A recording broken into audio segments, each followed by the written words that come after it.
When Abraham was called by God to be a father of many nations, him and his wife were barren, old, and disqualified by the world's standards. Yet God gave him the miracle of a son called Isaac. And when Isaac had grown up, God asked Abraham to sacrifice Isaac on an altar. The only way that he could have seen his fulfillment of being a father was about to be taken away from him. And yet, in obedience, he followed the voice of God because he preferred to be in the will of God than doing it his own way of pursuing a dream.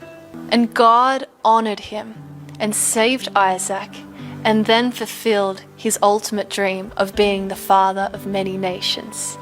And sometimes God calls you to lay down your dreams in order to reach them. When I was 8 years old, I got introduced to high jump. It was the first time in my life I felt free and easy and having purpose of why I was so tall. And I got off the high jump bags and I asked the age manager of my athletics club, "What is the Australian record?" And they said 1.98 meters. And I said, "I am going to be the first Australian woman to jump over 2 meters. And I'll go to an Olympics one day. Maybe that's why I'm so tall." Fast forward until 2017. I'm 20 years old.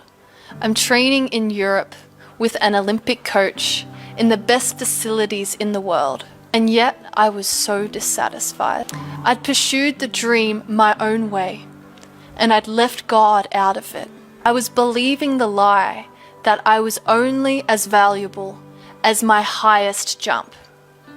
When I recognized that it was a decision between God and sport, I made the decision to choose God because I realized that no high jump bar, no personal best, no performance would ever fulfill my heart. But the love of God, that's what brings the fire and passion in life. And so when I made that decision, I laid down my sport on the altar, just like Isaac. And God said, "Nicola, I want you to go back into the sports world, but this time, do it my way." And I had such a joy and peace in that moment. I didn't know really where to begin, so I just started serving him. I told everyone about Jesus, on the athletics track, in the gym, online, even when they didn't ask for it. I gave it to them because I couldn't withhold my purpose and passion for life. And God kept on honoring me in that. My personal best year by year just increased and increased and increased. So fast forward to this year, and at the Olympic trials in Sydney, I went into the stadium and I had such a purpose and a passion to jump. There was immovable peace, unshakable hope. And in joy, I jumped 2 meters for the first time in Australian history. But even better than that, every newspaper and television channel was there that day because it was the Olympic trials. And they not only broadcasted my jump to the nation, they shared my testimony. And God was honored in every newspaper and every TV. And at the height of my career, with a world ranking of #1, I heard God's whisper again to say, "Go to Europe before the Olympics." And that was the opposite of what everyone was telling me to do.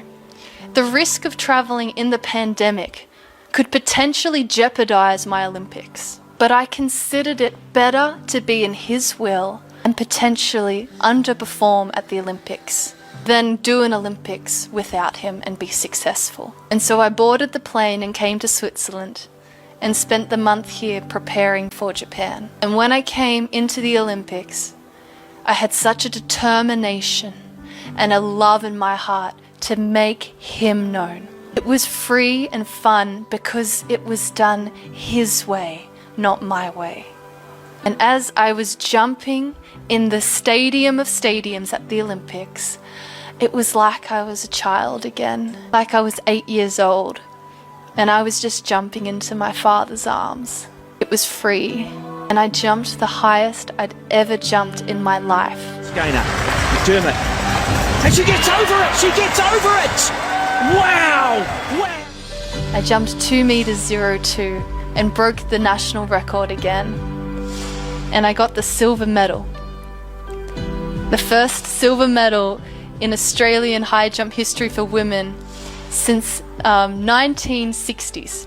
So we're going back for a long time. I never even dreamed of making an Olympic podium before.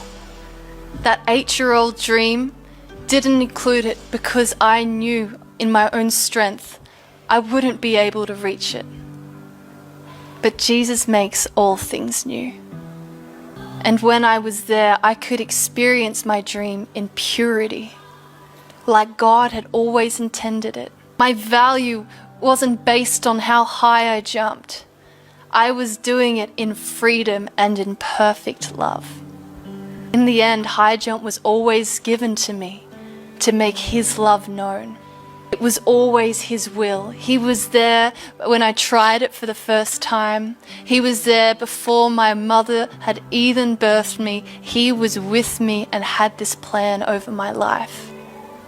And sometimes it requires surrendering your dreams and your hopes and your plans.